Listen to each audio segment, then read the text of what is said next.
Thus far, Aristotle has argued for two important claims about happiness in the Nicomachean Ethics. First, Aristotle believes that happiness consists of activity of the soul in accordance with reason. Happiness is achieved through controlling one's passions and appetites through rational processes of thought. And second, Aristotle has also claimed that accomplishing this task involves practicing the virtues over the course of a complete life. Controlling our desires through reason is what also makes us honest, just, kind, generous, and courageous. Consequently, this means that the happy life is ultimately the virtuous life. Yet we might find this conception of happiness strange. It seems easy to imagine someone who is miserable despite or perhaps even because of her virtuous character. After all, can we imagine someone who is kind, faces difficult situations with fortitude, and who abides by the highest standards of justice, but who is also in poor health, destitute poverty, and has suffered numerous tragedies? In fact, couldn't we even say that it's possible that hardships like these could make our virtues even more admirable? But as praiseworthy as this person certainly is, wouldn't it be strange to say that she is happy? She may be a model of virtue, but how could she be happy without the goods of health, wealth, and security? How can someone who experiences repeated tragedies and suffering be said to live well? At the same time, given that such misfortunes are not within our control, is it fair to say that such a person cannot live a flourishing life? In chapter 8 of the Nicomachean Ethics, Aristotle addresses these questions. He asks, what role do the external goods of pleasure, health, wealth, power, reputation, and honor play in a good human life? In answering this question, Aristotle does not waver from his core view of happiness. The happy life is the virtuous life. Yet neither does he deny the need for some external goods. Furthermore, he recognizes that happiness, in some sense, is never entirely within our control. All kinds of chance occurrences can ruin our health, rob us of our wealth, and cause misery for ourselves and our loved ones. Yet, despite this harsh fact about the vicissitudes of fortune, Aristotle gives us reason to be optimistic about the prospects of living a virtuous life. As it turns out, the most secure way of living pleasantly is also to live virtuously. This means that, luckily for us, we need not sacrifice the virtuous life for the sake of the pleasant life. All the most important human goods can be achieved through our rational pursuit of happiness. This video will examine Aristotle's view of the role of external goods in the happy human life and consider to what extent the achievement of human flourishing is ultimately within our control.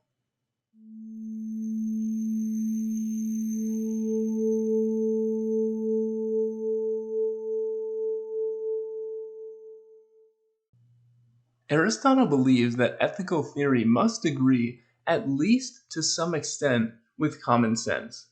Aristotle often begins by considering the common opinions, or in ancient Greek, the endoxa, about the question at hand. And while Aristotle is fine with coming to a conclusion that may surprise the common person, he does not think that the truth about the good life or really any other philosophical question should be entirely shocking to our common sense.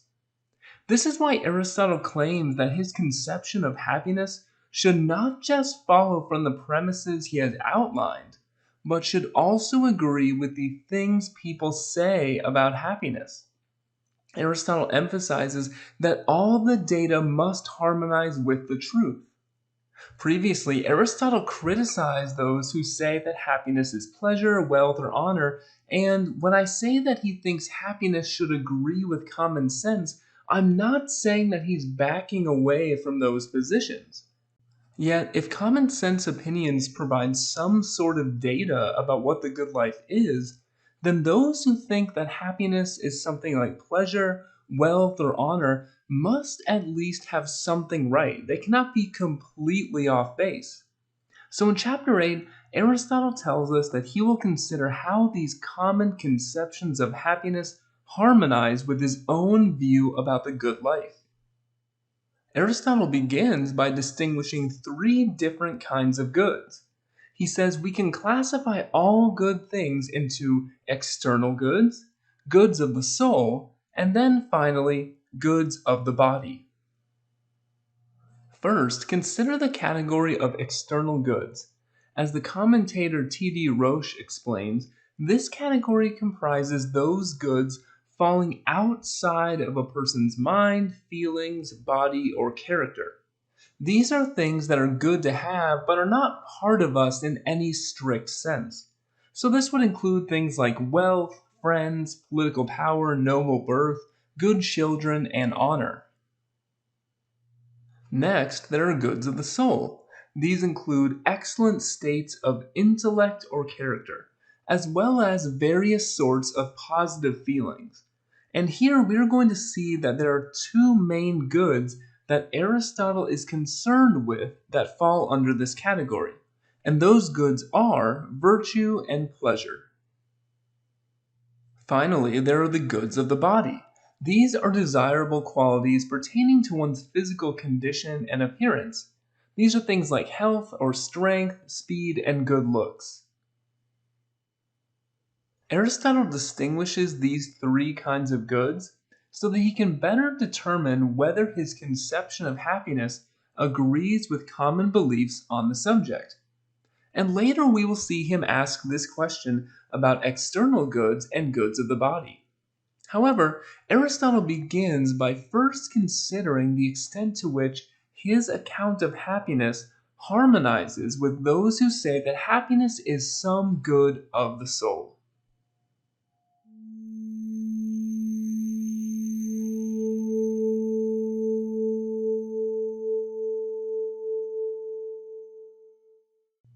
Now, it would make sense that Aristotle's account of happiness would largely agree with those who say that happiness is some kind of good of the soul. After all, Aristotle's own view that he has stated previously is that happiness itself is an activity of the soul. And consequently, we see Aristotle affirm the primary importance of goods of the soul. These are the ones he tells us we call most strictly and most especially good. And Aristotle explains that this opinion is a venerable one that has been accepted by philosophers. In Aristotle's view, the goods of the soul, like pleasure and virtue, are the most valuable. They are more important than external goods or goods of the body. But why would this be? In his commentary, St. Thomas Aquinas provides the following explanation that can help us out here. He tells us that other goods concern the soul, as knowledge, virtue, and the like. And these, just like Aristotle says, are the chief goods. For external things are for the sake of the body, and the body for the sake of the soul as an instrument. Here we see Aquinas apply a kind of reasoning that is often used by Aristotle himself. When determining what is more important and what is less important, we need to ask, what is the purpose of the thing in question? Why do we want it? What is it for? If A is desired for the sake of B, then it must be the case that B is more valuable than A. And this is because B is the end which makes us want A in the first place. Now, apply this to the different types of goods. First, Aquinas argues that external goods are valued for the sake of goods of the body. Food and wealth are clear examples here. We desire food, at least in part, because it keeps our body in good condition. And we need money to buy what we need to sustain our body. So, external goods are going to be less important than goods of the body. Furthermore, goods of the body are desired for the sake of the soul. To see why, imagine the following. Imagine a being with a strong, healthy, well-functioning body that lacked any sort of mental awareness or ability to engage in conscious reasoning.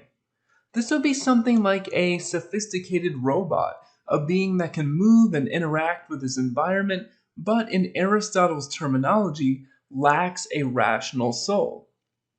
As human beings, we would not find this life appealing. Having a healthy body is great, but if that body lacks the rational capacities that characterize what it means to live a human life, then we would not find the life of that being to be very desirable. Thus, Aquinas argues that the goods of the body support the goods of the soul. We need a strong and healthy body because we need to support our mental life and all that goes with it. This would include pleasurable experiences, excitement, hope, wonder, reason, and very importantly, the development of virtue. As such, the goods of the soul are most important. The two primary goods of the soul that Aristotle discusses are virtue and pleasure. And again, his purpose is to show how his account agrees with those who claim that happiness is one of these things.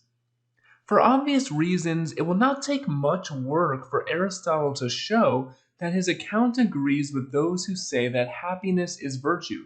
After all, as we have seen, Aristotle believes that activity of the soul in accordance with reason requires the practice of virtue and requires it over a complete life. However, there is still a puzzle here. In chapter 5, Aristotle criticized those who said that happiness was virtue because it is possible to have some virtuous trait, but never have any opportunity to actually put that trait into use. For example, one might have the willingness and ability to face danger courageously, but never actually be faced with any substantial danger. So this brings up an interesting question. When Aristotle tells us that his account of happiness is consistent with those who say that happiness is virtue, does he mean the mere possession of virtue? Or does he mean the use or activity of virtue? Aristotle puts the point this way. It makes a great difference whether we conceive of the chief good as consisting in possession or in use, that is to say, in a state or in an activity. Is it enough to potentially be the kind of person who would act virtuously in the correct circumstances? Or do our virtuous traits actually need to be put to good use for us to live a happy life? Has the generous person who has no money to give genuinely achieved eudaimonia? What about the honest person who is never tempted to tell a lie? What about the courageous person who is blessed enough to live in a peaceful society? Aristotle answers that what really matters is not just the state of virtue, but the activity of virtue. This is because a state can exist without producing any good consequences. But this is impossible for activity. An activity will necessarily engage in action and do so well. To support this idea, he considers our intuitions about athletic competition. He tells us that in the Olympic Games, it is not the most attractive and the strongest who are crowned, but those who compete, since it is from this group that winners come. And so in life, it is those who act rightly who will attain what is noble and good. So is it always necessarily the fastest sprinters or the people who can lift the most weight who win the gold medal in the Olympics? Well, no, not necessarily. There are all sorts of reasons why the person who wins the gold medal in, for instance, the 100-meter dash may not actually be the fastest. Perhaps the fastest runner was injured during the Olympics or just got tired of the sport and retired, or couldn't compete because of some other family emergency. The gold medal goes to the fastest runner that actually competed. But there are all sorts of factors, some within our control and some not within our control, that might prevent the fastest runner from competing. Yet despite this, we do not give the gold medal to the injured runner who would have won had she competed. The gold medal goes to the runner who had the best time on the day of the race. Aristotle argues that the same is true in life more generally. It may be the case that the person with the most generous heart is also someone in destitute poverty who cannot give to charity. This does not mean this person is a bad person or even responsible in any way for their circumstances. It just means that they are prevented from exemplifying the virtue of generosity to the highest degree. The same might be said for the courageous person born into a society lucky enough not to need the willingness to face danger. Once again, this shows that for Aristotle, achieving eudaimonia depends upon some factors that we cannot control. Even the person most committed to virtue can be thwarted by unfavorable life circumstances. The second good of the soul is pleasure. Previously, Aristotle had harsh criticism for those who equated the good life with pleasure. Those who see happiness as mere pleasure were, in Aristotle's mind, choosing a life fit only for cattle. Still, it is a common belief that pleasure plays a significant role in happiness. For this reason, Aristotle argues that his conception of happiness even agrees with those who see happiness as pleasure. However, the kind of pleasure Aristotle has in mind is not primarily the sensual, hedonistic pleasure that comes from food, drink, and sex, although the good life will contain some of these pleasures. Rather, what Aristotle has in mind is the pleasure we derive from virtue. In fact, someone who fails to take pleasure in virtue could not be considered genuinely virtuous. This is because what a person takes pleasure in signifies what that person loves most and what that person finds most worthwhile. Aristotle tells us that experiencing pleasure is an aspect of the soul, and each person finds pleasure in that of which he is said to be fond, as a horse lover finds it in a horse, and someone who likes wonderful sights finds it in a wonderful sight. This means that the virtuous person must take pleasure in honesty, justice, courage, generosity, temperance, and all the other virtues.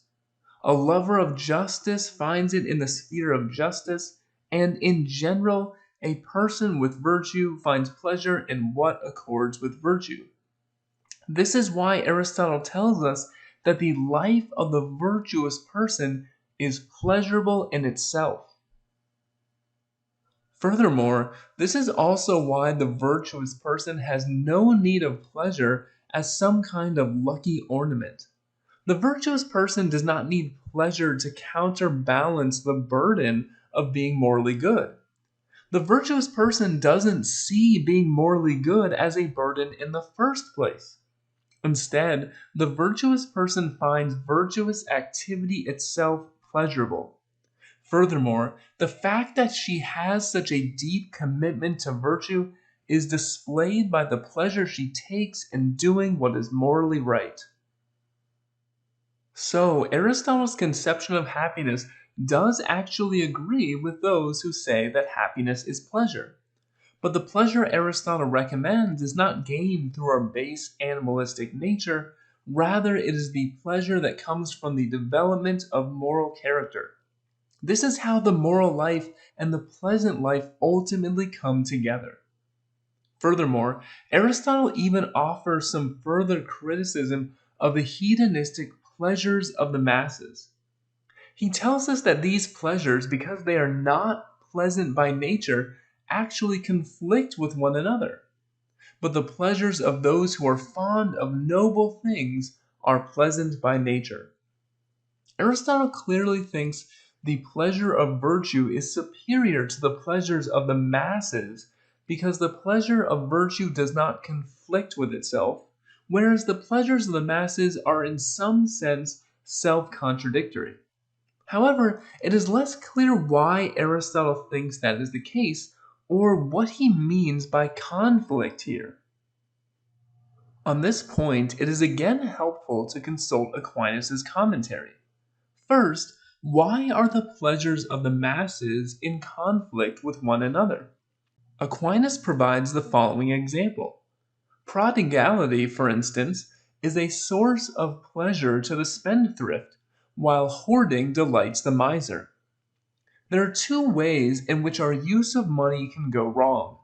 One might be a spendthrift who irresponsibly wastes her money, or one might be a miser who hoards up her money and just never does anything with it. Aquinas and Aristotle would think that both of these individuals fail to use their money correctly. And importantly, we can imagine how each would take pleasure and enjoy their respective vice. The spendthrift loves spending her money extravagantly, while the miser loves hoarding her money and just seeing the number in her bank account increase. These two individuals take pleasure in things that are directly contradictory to one another. Now, as a consequence, each of these individuals would view the life of the other as foreign and difficult to understand. The miser wouldn't understand how the spendthrift could be so reckless, and the spendthrift wouldn't be able to understand why the miser just never has any fun. This means that among those who lack virtue, there will never be any consensus about what sort of life is most pleasurable. This is because their pleasures are not, as Aquinas explains, in accord with human nature common to all men. Rather, their pleasure results from the corruption of an appetite. The only reason the miser and the spendthrift find hoarding money and spending money wastefully pleasurable is because their desires have been corrupted. Their desires are not controlled by reason. This is why the pleasures of the vicious will always conflict, because their pursuit of pleasure is not obedient to the standard of correct living that is established by human reason. Consequently, neither the miser nor the spendthrift nor any other vicious individual lives a truly happy life. Whereas vicious individuals find pleasure in the excesses of human appetite and desire, Aquinas tells us that all virtuous men will take pleasure in the same things. Specifically, the virtuous person will take pleasure in what her reason tells her is the appropriate way to act, and consequently, she will find pleasurable that which is the perfection of her nature. Meanwhile, the vicious person takes pleasure in evil actions. Ultimately, Aristotle wants to show us that happiness includes all the highest goods of human life. He tells us that happiness, then, is the best, the noblest, and pleasantest thing. Happiness is best because it is the end of all human action and is only possible through practicing moral virtue. It is the most pleasant because the happy person takes pleasure in practicing virtue and consequently enjoys a higher quality of pleasure than the base hedonistic pleasure seeker. But what does it mean to say that happiness is the noblest thing? The English word noble is a translation of the ancient Greek word kalon, and this word can take multiple translations. It could be translated as beautiful, honorable, noble, or fine. Here I think we should understand Aristotle to be claiming not just that happiness is the highest good, and not just that it provides the highest quality pleasure, but that happiness makes us the most admirable and the most worthy of honor. The person who has achieved happiness or eudaimonia by controlling their desires through reason and practicing virtue is also worthy of our honor, admiration, and praise. As such, Aristotle's account also agrees to some extent with those who would say that honor is the real basis of happiness. Because happiness includes all these goods, Aristotle disagrees with the inscription at Delos. This refers to an inscription left by the ancient Greek lyric poet Theognis at the Temple of Leto. The inscription says, "Noblest is that which is the most just, and best is being healthy, but most pleasant is obtaining what one longs for." The claim made by this inscription is that the best goods in human life are all found in different places. If we want to be honored, then we should practice justice. If we want what is best, then seek health. And if we want pleasure, then we should focus on fulfilling our desires. But beyond the specific details of those claims, more fundamentally, what Aristotle disagrees with here is the idea that each of these three fundamental human goods is found in a different kind of life. Aristotle rejects the claim that the pleasant life is one thing and the good life another and the honorable life still something else. Rather, because the best activities have all of these qualities, we can find all these goods in happiness. And of course, this is good news. Initially, it might seem that trying to live a good life requires sacrificing something important. For example, if we want to live a morally good life, then maybe we'll have to sacrifice pleasure and vice versa. But if Aristotle is correct, then that is just our faulty perception of things. It's just an illusion. In reality, we can have it all. We can pursue what is best, we can live pleasantly, and be worthy of honor and admiration. And we can do this through pursuing a happy life. Of course, the trick is to understand that the greatest pleasure is found through virtue, and the only honor truly worth having derives from our excellent qualities of character.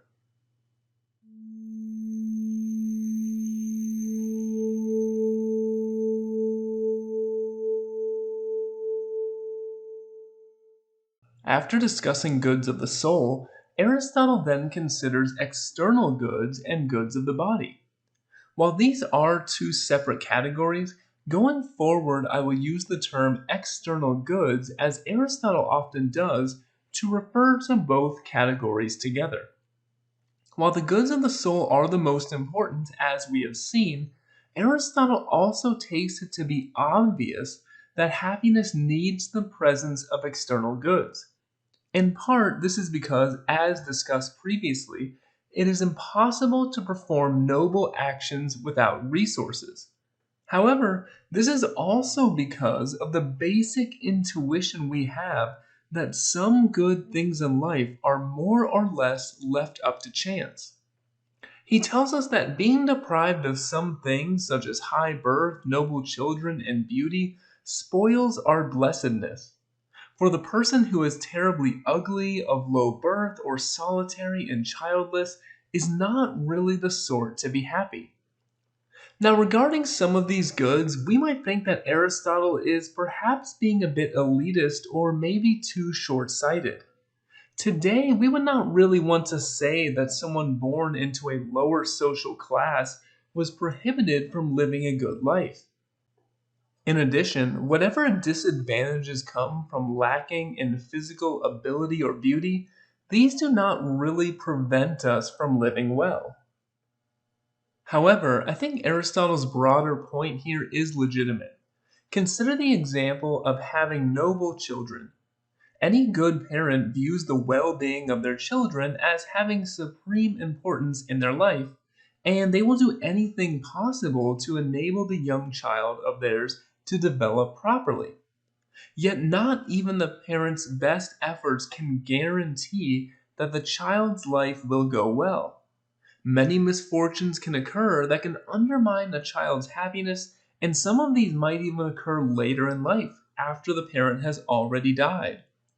So if the happiness of the parent depends upon the child living well, and if the happiness of the child will never be completely under the parent's control, then this means that the parent's own happiness will be a matter of chance to some extent. In a later lecture, we will have more to say on this point, and we will further consider the question of whether our happiness can be influenced by things that happen after we die.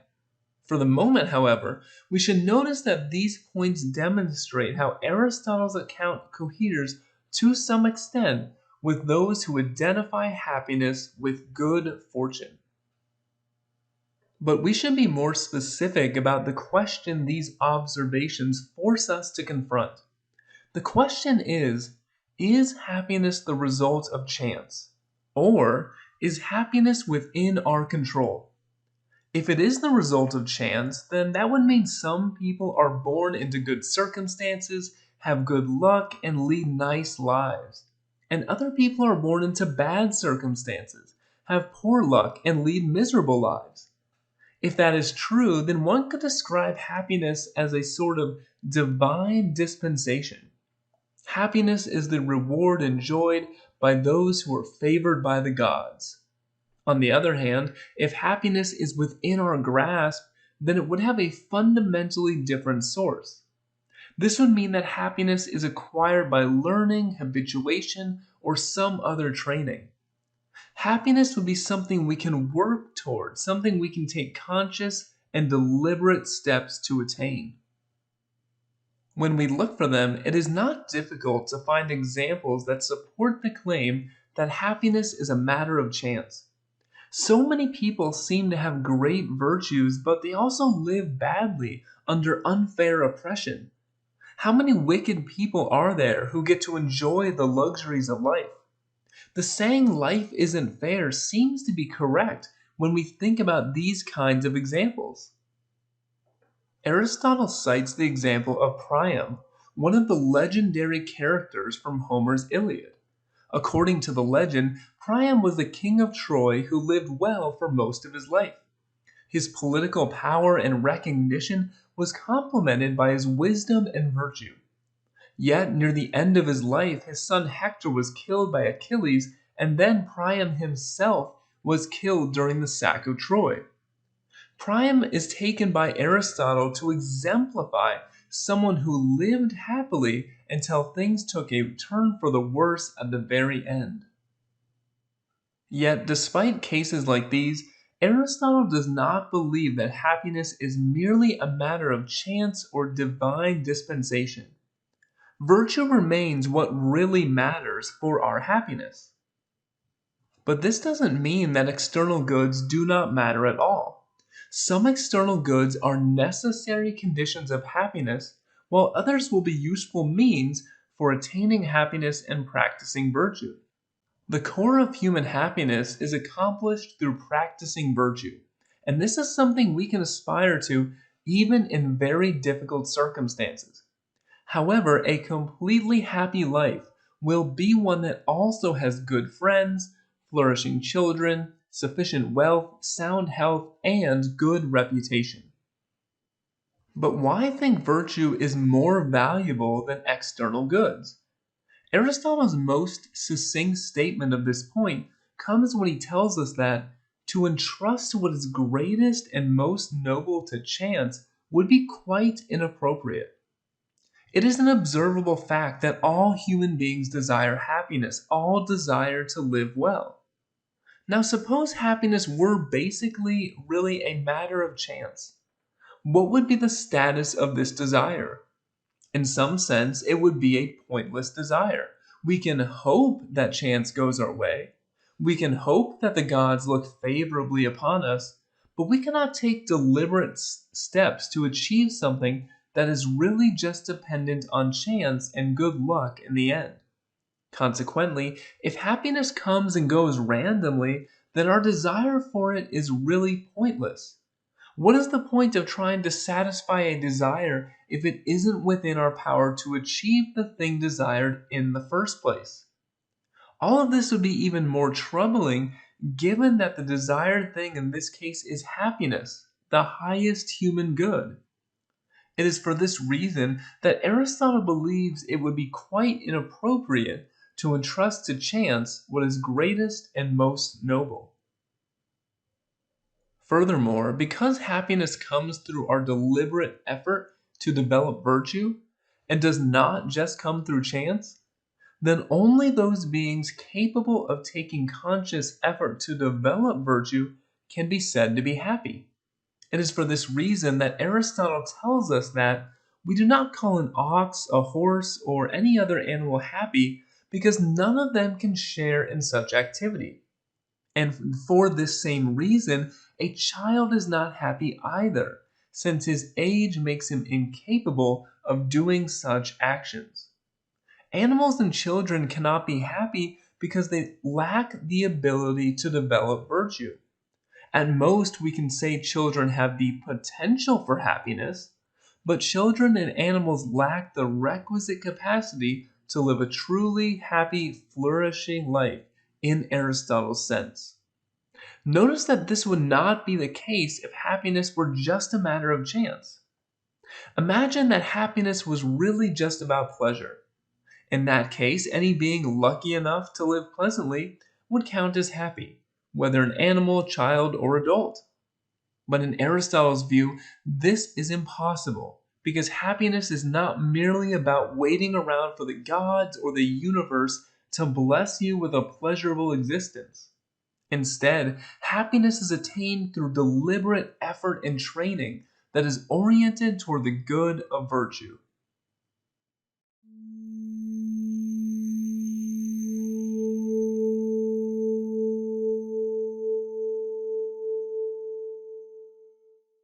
But what should we make of Aristotle's previous comments about Priam? If Priam was wise and virtuous, and virtue constitutes the core of eudaimonia, then why does it matter that he met with great misfortunes near the end of his life? Didn't Priam still live a happy life? Why isn't his virtue enough? Ultimately, Priam's virtue is enough for him to be counted as happy in a certain sense. As Aristotle has already told us, the truly happy person could never become wretched. However, Aristotle also tells us that while the happiness of the virtuous person is not undermined by misfortune, it is also true that he will not be blessed if he meets with luck like that of Priam. Here, the distinction between happiness and blessedness is significant. Happiness is attained through virtue and is the highest human good we can aim at through our choices and actions. A life is blessed, on the other hand, when the individual in question is both virtuous and enjoys an abundance of external goods. A life is blessed when our deliberate efforts toward virtue are coupled with good fortune. So while Priam lived a virtuous life, his life was not entirely blessed because of its tragic ending. There is much more to say on this point, but there's not space to do so in the present video. However, for further discussion of the difference between happiness and blessedness, please see the supplemental lecture entitled Aristotle on Happiness and Blessedness, and you can find a link to this lecture in the description section below. Recall that when outlining the function argument, Aristotle says that happiness can only be evaluated over the course of a complete life. In addition, thus far we have seen Aristotle suggest that our happiness or our blessedness can be influenced by what happens to our children, both while we are alive and even after we die. This forces us to consider the following question. How complete must a life be? Can we only determine whether someone has lived a good life once they have died? Do we need to see how their life ends? Do we need to see how the lives of their descendants, children, and friends go before we can determine their happiness and blessedness? These are the questions that we will turn to in the next lecture.